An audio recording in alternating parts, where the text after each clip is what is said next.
Welcome to sports, everybody. The New Providence Basketball Association's best of 5 semifinals were supposed to have continued tonight at the Donald Davis Gym.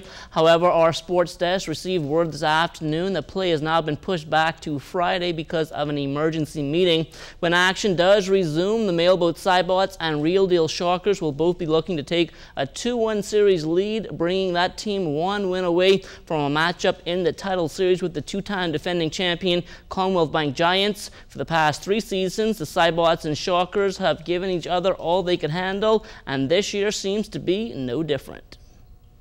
The stats say 60% of the teams that win Game 3 in a 5-game series win the series. So we hoping that we're going to be that team with the edge going into Game 4. It's been that way from we come back. The last 3 years, this make the 3rd year, and we was over there, be able to overcome them, and we can overcome them again this year.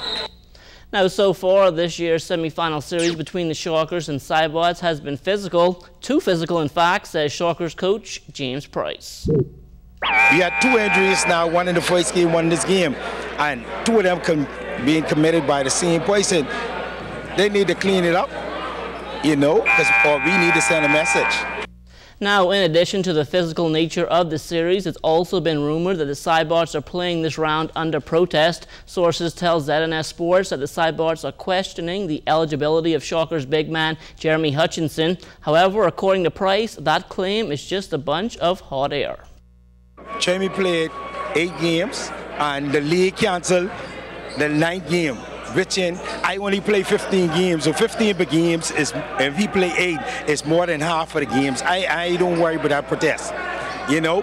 But the problem I have is the league condoling this, and last year he had Big O from Freeport, Oil Jones, which played 4 games, Quentin, the Merit, played 5 games, and Jeffrey Henfield.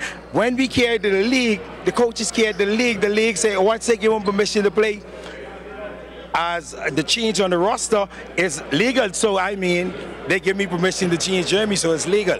So, I don't care what they say. It's good for last year, so it's good for this year.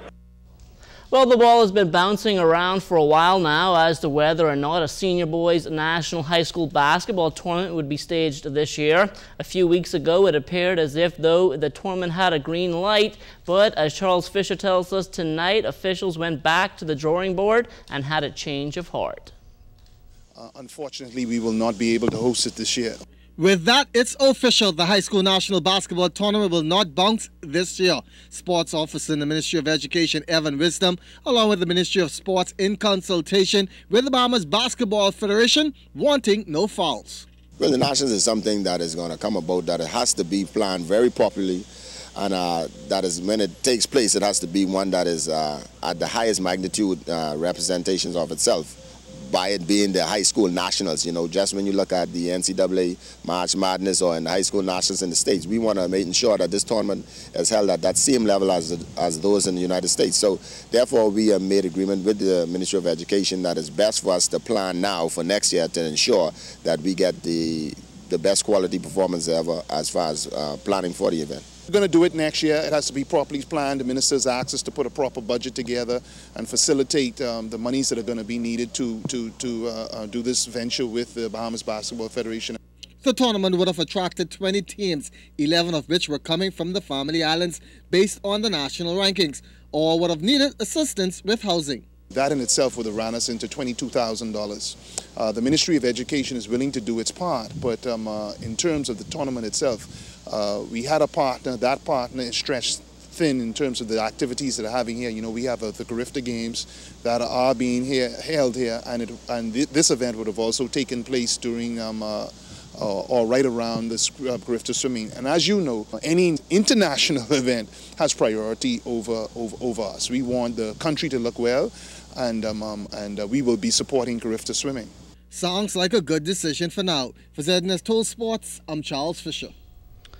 All right, thanks a lot, Charles. Well, the BAISS soccer season winding down. Yesterday, the Kingsway Academy Saints hosting the Aquinas Aces in senior girls play. The Saints able to find the back of the net on a couple of occasions, and they went on for a 3-1 victory. However, there were a number of other chances that were missed, and that was a bit disappointing for Saints coach Vandyke Bethel.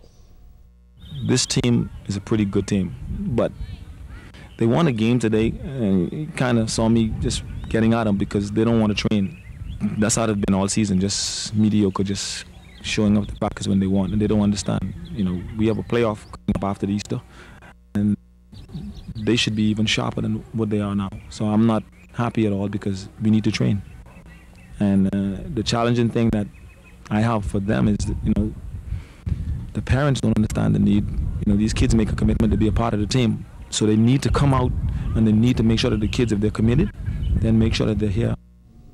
Now, despite the loss, Aces coach Raymond Knight was impressed by what his team showed on the field. The girls are pretty young. In fact, most of them are really junior players in a senior league. So I would say they play pretty well. I'm very proud of them. It's their first year experience and so on. So, I mean, they execute well. I mean, we lost based on a 2-goal pass over, so it's 3-1. But it was a very good game. How has the season been overall for you guys? It is a fairly good season because even though we lost quite a number of matches, we didn't lose by a large margin, really. Sometimes like 2 goals ahead of us, 3 goals and so on. But the most important thing, the girls are scoring. And finally in the segment, come next week, Tuesday and Wednesday on the campus of the College of the Bahamas, COB's men's soccer team will welcome a group of national team players from the Turks and Caicos Islands for a pair of friendly matches. This event will give local players yet another opportunity to keep their skills sharp during the spring semester. We've been training for the past, several weeks, and we've been playing into the men's league. We're not doing as well as we'd like to, but it's a growing process. The guys are getting better. I think this is a historic thing for us here at the campus. The athletic director and everyone in the athletic department and also everyone at the college, we've been working very hard to put this off.